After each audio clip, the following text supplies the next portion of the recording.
CPI నేత కోనంనేని సాంబశివరావు పరామర్శించారు. బాలుడి ఆరోగ్య పరిస్థితిపై కోనంనేని వైద్యులను అడిగి తెలుసుకున్నారు. బాలుడి పరిస్థితి విషమంగా ఉన్నా కొద్దిగా కోలుకుంటున్నాడని వైద్యులు తెలిపారు. ఘటన జరిగిన వెంటనే బాలుడికి సిపిఆర్ చేయడంతో ప్రాణాలు దక్కాయని పోలీసులు చెప్పారన్నారు.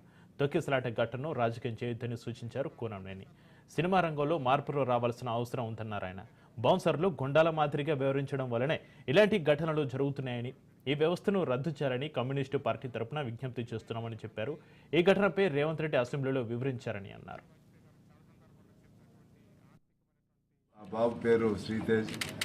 అబ్బాయిని కిమ్స్ హాస్పిటల్లో సందర్శించడానికి మేము సిపిఐగా అందరూ రావడం జరిగింది. సరే, అబ్బాయి స్టిల్ స్ట్రగలింగ్ ఫర్ లైఫ్.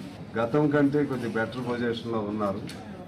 ఆయనకి ఆ బ్రీతింగ్ అంతా ఇక్కడ థ్రోట్ దీని నుంచి అందిస్తున్నారు. ఫీడింగ్ ఏమో నోస్ నుంచి ఇస్తూ ఉన్నారు.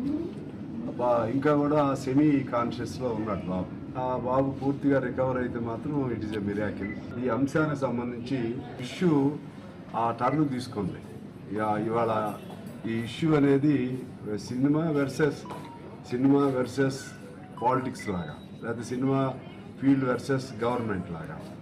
ఇది cinema must be part of society, సమాజంలో భాగస్వాములుగా ఉండాలి. కానీ ఇవాళ ఇది ఎక్కడెక్కడో ట్విస్టులు టర్న్లు తీసుకుంటూ